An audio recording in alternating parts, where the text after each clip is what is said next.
अभी अभी इत्तला मिली है कि संगारेड्डी डिस्ट्रिक्ट पे जो सदासीपेट है, निज़ामपेट रोड पर एक मस्जिद को शहीद कर दिया गया है। रेवेन्यू अथॉरिटीज़ की तरफ से एमआरओ सदासीपेट और आरडीओ संगारेड्डी सुबह में फजर की नमाज तक मस्जिद थी, मस्जिद को शहीद कर दिया गया है। एक्चुअली ये मस्जिद को जो है तीनों की मस्जिद थी, टेम्पररी तौर पर मस्जिद बनाए थे। ओनर्स का ये ख्याल था कि रमज़ान के बाद में जो है इस मस्जिद को जब पक्की मस्जिद बनाई जाएंगी तो जब जो भी है कानूनी कार्रवाई करेंगे बोलकर वो लोग टीन शेड डालकर पिछले 3-4 दिन से नमाज़ पढ़ रहे थे। तो एमआरओ सदासीपेट और आरडीओ संगारेड्डी पहले तो बोले कि आप पोंगे निकाल दीजिए, वहाँ के गैर मुस्लिम एतराज़ कर रहे हैं मस्जिद की तामीर के लिए। फिर दूसरी बार बोले कि ऊपर से हमारे को आर्डर है। और आज सुबह में अव्वल वक्त में फजर की नमाज़ पढ़ के लोग मकानात को गए थे। अचानक से भारी जमीयत में पुलिस के साथ में आके पूरी मस्जिद को शहीद कर दिया गया है।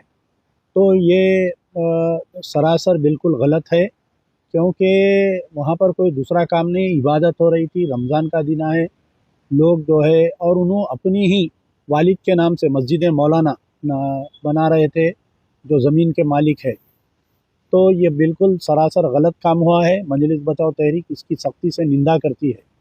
दूसरी चीज़, रेवंत रेड्डी पंचायत इलेक्शन और म्यूनसिपल इलेक्शन जीतने के बाद में ये समझ रहे हैं इक़्तिदार के नशे में हैं उन्होंने। तो मैं उनको याद दिलाना चाहता हूँ कि के चंद्रशेखर राव भी ऐसे ही इक़्तिदार के नशे में थे।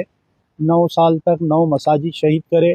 जब मुसलमान उनके ख़िलाफ़ हो गए तो इक़्तिदार से हाथ धोना पड़ा।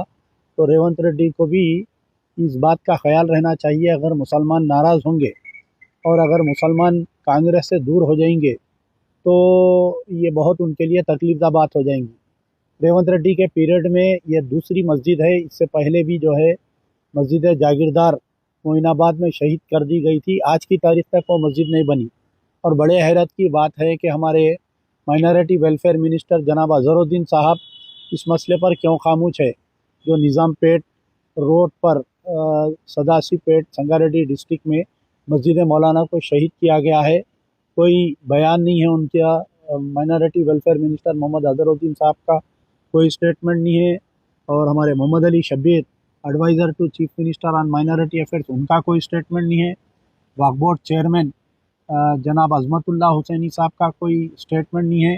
एक तरफ मसाजिद पे हमले हो रहे हैं, अशरार जो है मसाजिद पे हमले कर रहे हैं। आपको मालूम है कि जलालपुर जलालपुर में थोड़े दिन में एक हफ़्ता पहले बड़े पैमाने पे हमला किया गया था। और दूसरी तरफ हुकूमत की तरफ से मसाजिद को शहीद कर दिया जा रहा है।